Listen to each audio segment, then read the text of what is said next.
Muito boa noite, amigos da TV Câmara, canal 16. Estamos aqui em mais uma edição do Câmara Saúde. E na edição de hoje o tema é a influenza, uma das doenças respiratórias aí de maior perigo, né? Oferecem maior atenção por parte da comunidade, né? Como um todo.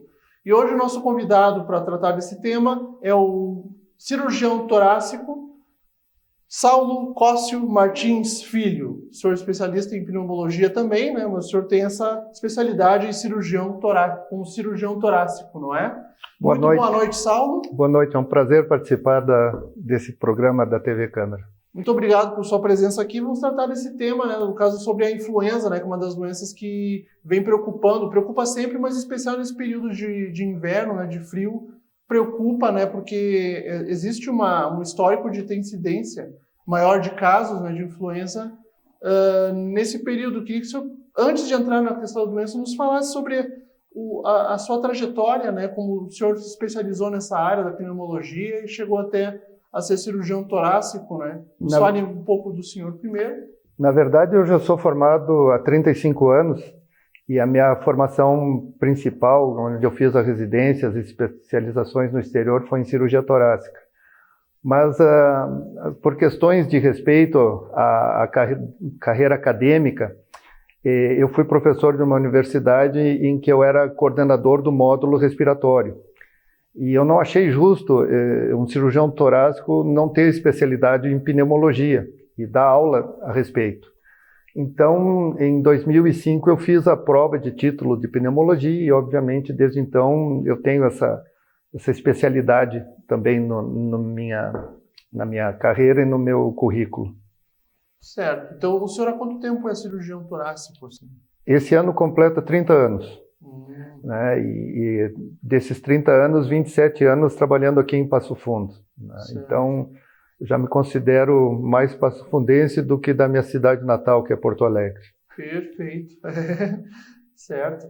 Então, entrando nessa parte da influenza, né, que é uma doença que requer muita atenção, né, especialmente nesse período, mas sempre, né, durante todo o ano também, né. Nunca se está imune, né, não existe uma época do ano que não existam casos, né. Nos fale sobre a influenza em si, de forma bem genérica sobre os sintomas, né, e como ela pode ser tratada, né, como identificar, como que é identificável quando a pessoa está contaminada pela influenza.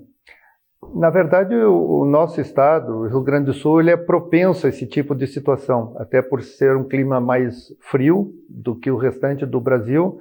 Consequentemente, a gente tem essas epidemias, né? Na verdade, pandemias não seria o termo correto, epidemias no local. Rio Grande do Sul e região sul do Brasil. Né? O próprio inverno faz com que as pessoas fiquem em ambientes fechados, né? O confinamento faz parte, né? E várias pessoas aglomeradas em um local predispõem a chance de a transmissão da doença, né? O vírus influenza nada mais é do que mais um tipo de vírus. Assim como a gente tem o adenovírus, o coronavírus, que causou tanto problema no passado, né? Hoje já mais ou menos, a gente tem uma família, uma espécie que se chama influenza. E o problema da influenza é que ele se divide em várias famílias. Então, a influenza tem vários primos, como a gente pode dizer, e são divididos em H e N, né? Que são as variantes. Então, a gente tem H1, H2, H3, a gente tem até H7. E o N a gente tem até 5. Então, tudo isso faz uma série de vírus que podem se manifestar durante um período. O que a gente tem, basicamente, de ocorrência, na grande maioria das vezes, é o H1N1.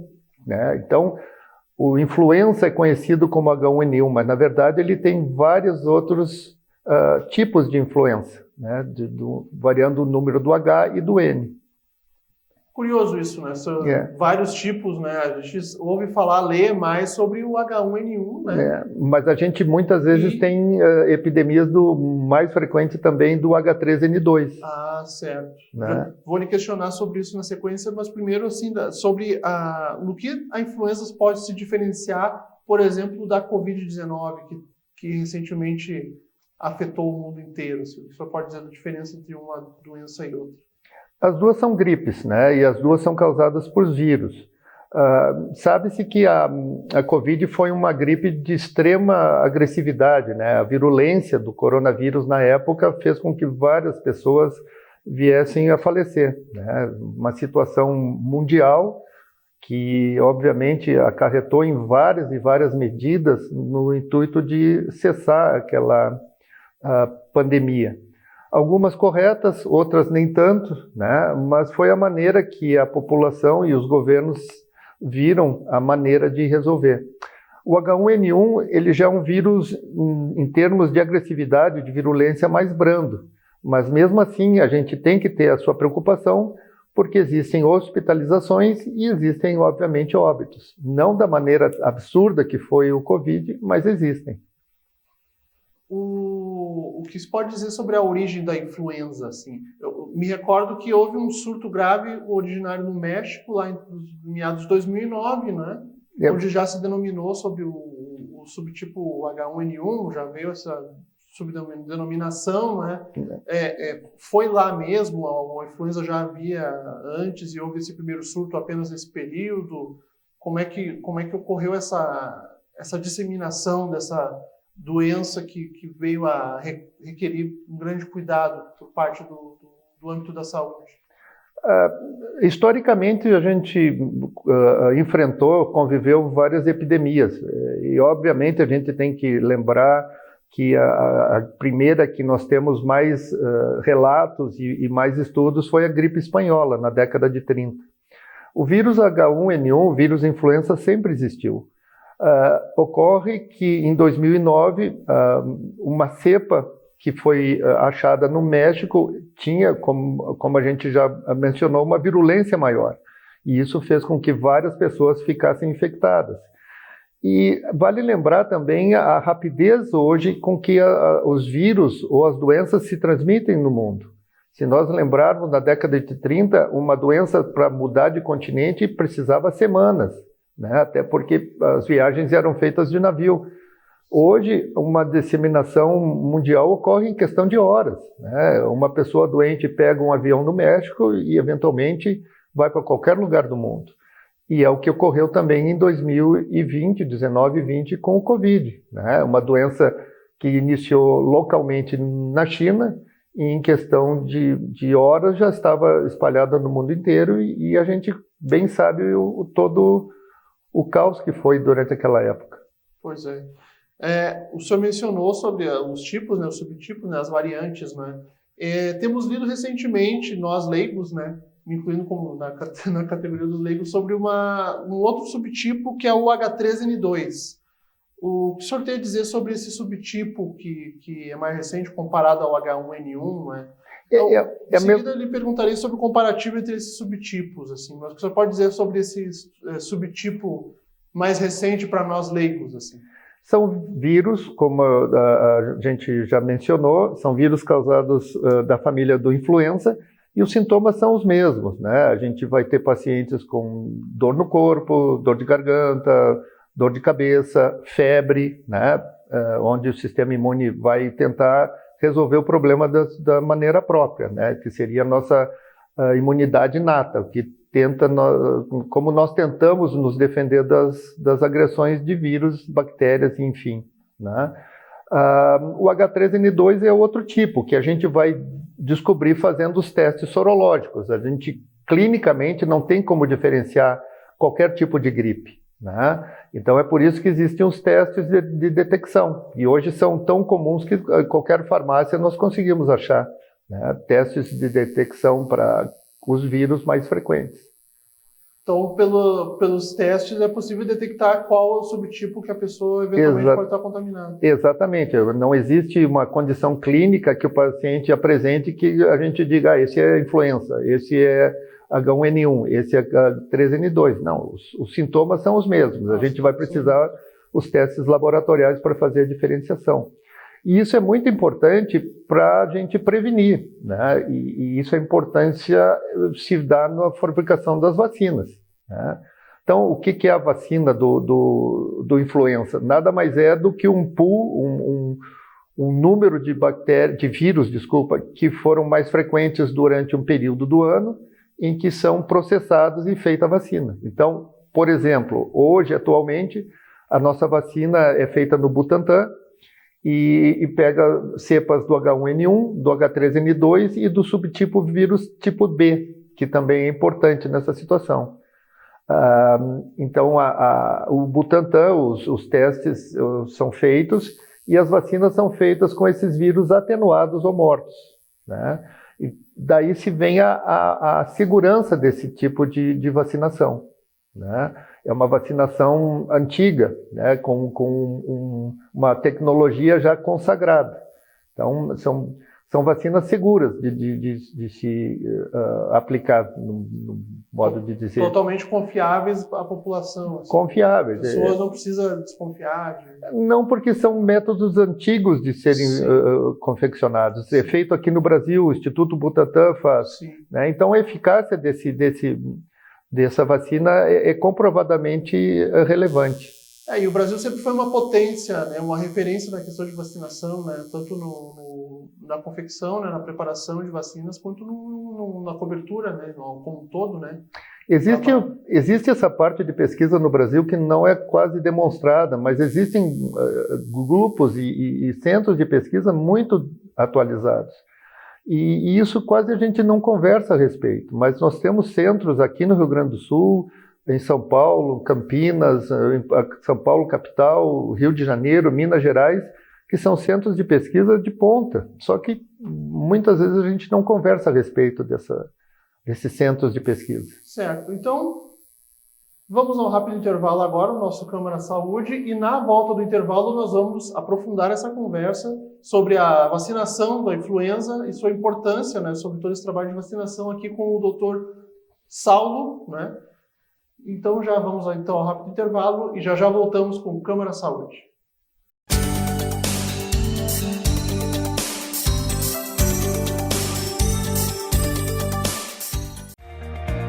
O que é importante para você é importante para a Câmara. A Câmara de Vereadores tem compromisso com a comunidade e transparência na gestão. Por isso, debater as necessidades da comunidade faz o trabalho do Legislativo ter muito mais resultados para você. Com participação, as mudanças acontecem e os investimentos geram mais desenvolvimento e garantem um futuro melhor para a nossa cidade. Câmara de Vereadores de Passo Fundo, a casa dos grandes debates.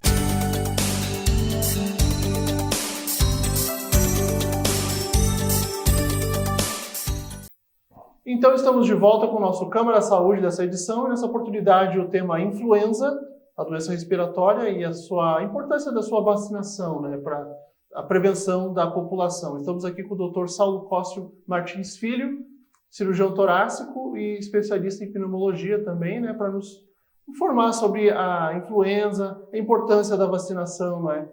No fim do primeiro bloco já falávamos, o senhor já tinha puxado o gancho sobre a vacina, né, como é confeccionada, tal importância, né, a confiabilidade que ela tem.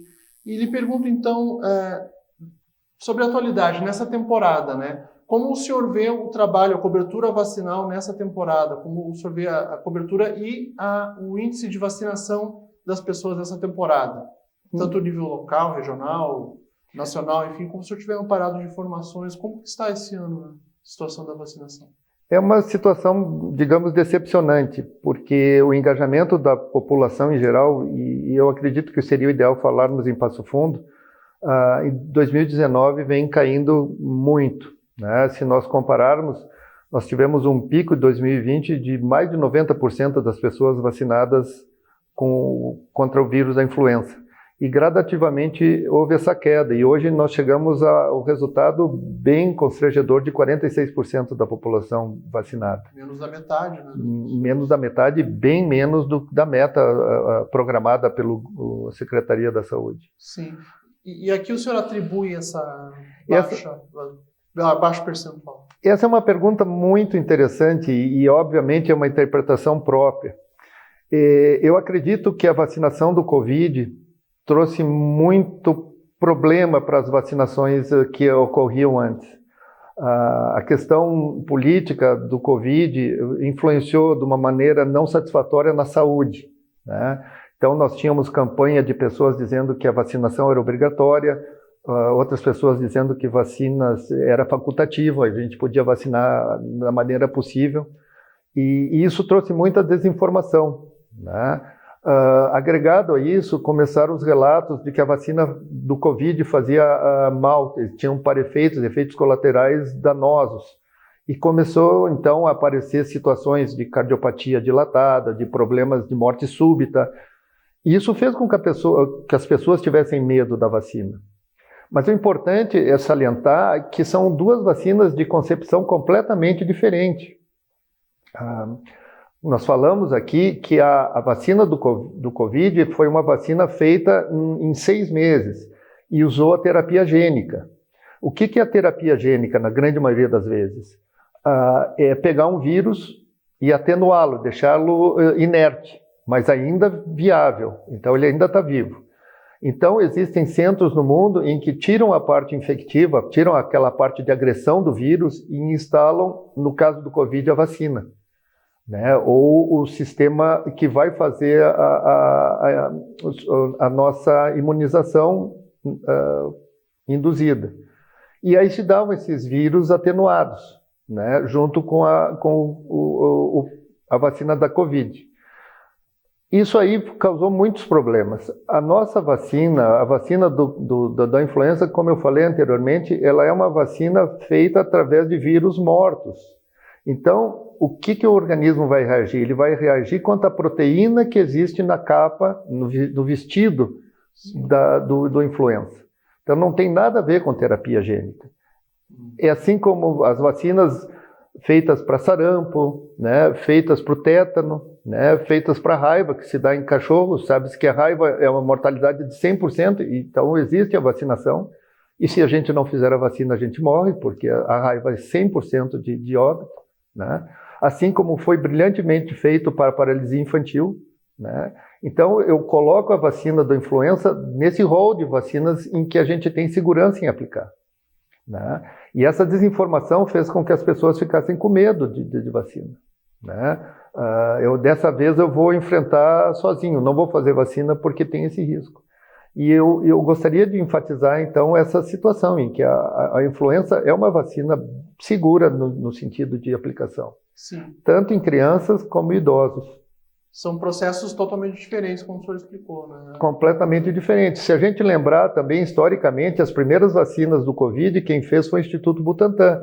E ele usou a técnica antiga de atenuar o vírus, né? O Butantan não fez terapia gênica, ele fazia do mesmo método que ele sempre fez da influenza. Sim. O que a gente se recorda, né, que havia havia essa confiabilidade plena na questão da vacina da influenza, né? Porque quando ela surgiu, realmente, as primeiras situações, os primeiros surtos foram bem graves, né? Uma situação importante que a pessoa tem que saber é a seguinte: eu fazendo a vacina, eu vou ficar 100% imune? Não, né? Mas eu vou me defender de 60% das infecções, né? Então isso já é importante. Sim. Né? Certa vez, em outra ocasião, a gente falou que a gente sempre insiste que a vacinação em idosos e crianças, mas a gente sempre esquece os jovens. E os jovens são as pessoas que mais circulam na cidade, né? E é óbvio que o jovem é muito difícil que ele vai ser hospitalizado e é muito difícil que ele vai ter um êxito letal. Sim. Mas o jovem, ele convive com o pai, com a mãe, com o avô, com a avó, né? E ele vira um vetor, ele pode levar a doença para as pessoas que têm a imunidade mais prejudicada. Então, eu reforço a ideia de que o jovem também tem que se imunizar, também tem que fazer a vacinação, né? Para se proteger e para proteger o próximo. Por consequência, né? É importante, é fundamental, ainda mais doenças respiratórias, né? É um cuidado elementar, né? Cuidado fundamental. Nesse ensejo, pegamos assim dados da Secretaria de Saúde, né? Que talvez podemos refletir sobre isso, é a consequência direta dessa queda do índice de vacinação, né?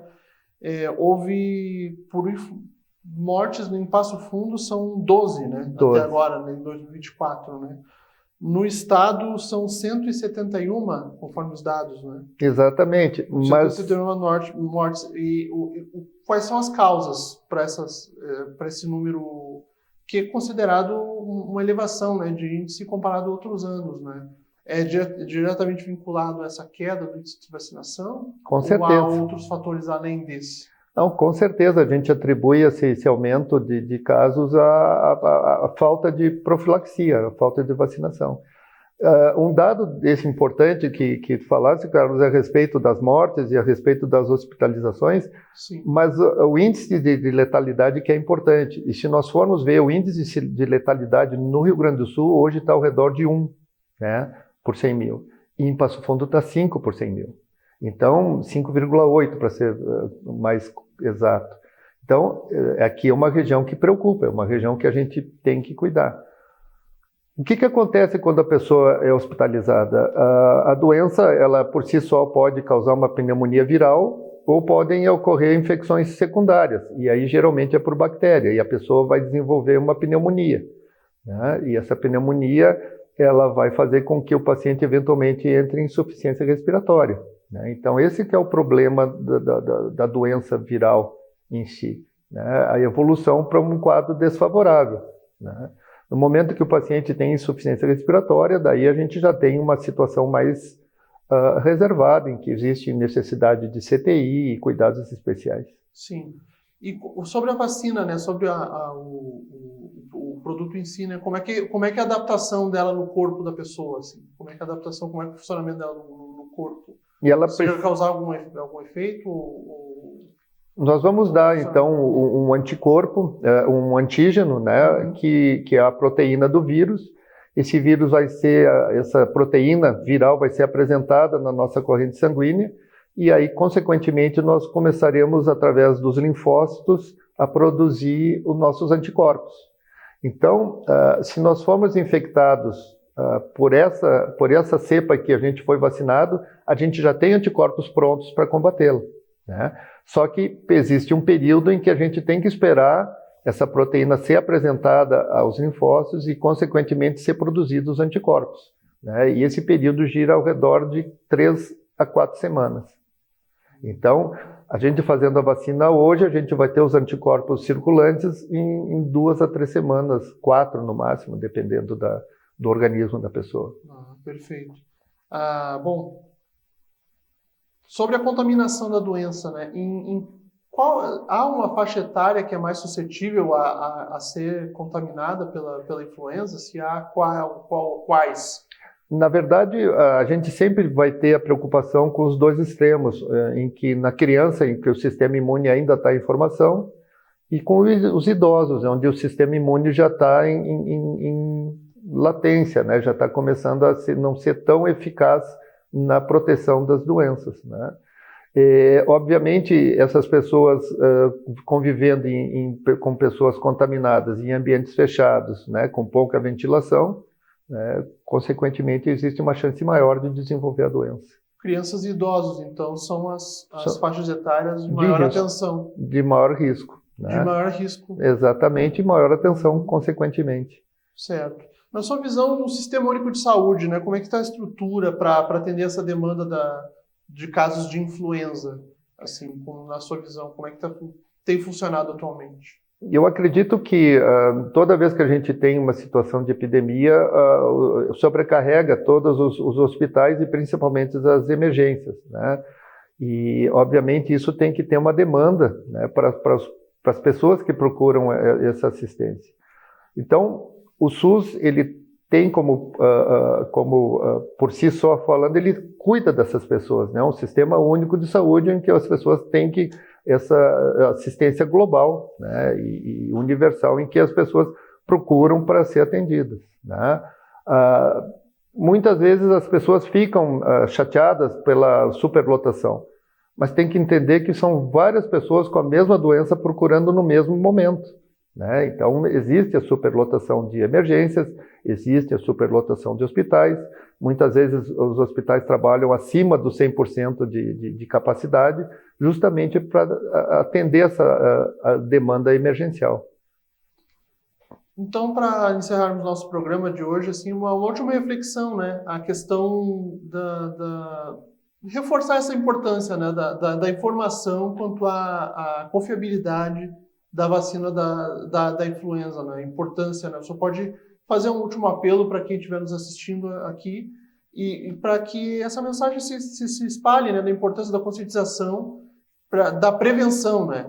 Até, nesse foco ali, eu ia perguntar por último também sobre uma forma de prevenção, né, específico da questão da vacinação, né, a importância da confiabilidade da vacinação da influenza, né? Eu acho que esse é um foco importante que a gente tem que salientar nessa oportunidade, em que eu enfatizo, e todos os governos públicos, de que é uma vacina segura, né? É uma vacina feita com tecnologia já comprovada, feita no Brasil, e que as pessoas deveriam confiar nesse tipo de profilaxia, né? As situações em que a gente teve de para-efeitos com Covid, não existe nessa tecnologia de desenvolvimento da vacina da influenza. Então, eu reitero, juntamente com a Secretaria da Saúde do município, em que é importante essa vacinação. E as pessoas procurem se vacinar. E é importante também estar corretamente informada sobre a confiabilidade da vacina contra a influenza. É um dos objetivos dessa nossa conversa hoje. Exatamente. Mostrar a confiabilidade, a segurança e a eficácia da vacina da influenza, né? Tirando esse estigma que existe na vacinação contra o Covid. Certo. Então, estivemos hoje aqui com o cirurgião torácico Saulo Cóssio Martins Filho, especialista em pneumologia, para nos falar sobre a influenza e a importância da vacinação como uma forma de prevenção, né? A importância do cuidado e alertas, né, quanto à influenza. Então, nós ficamos por aqui nessa edição do Câmara Saúde. Muito obrigado a você que esteve conosco até agora, nossa audiência, aqui no canal 16 da TV Câmara, e até uma próxima oportunidade com mais um programa Câmara Saúde. Até lá!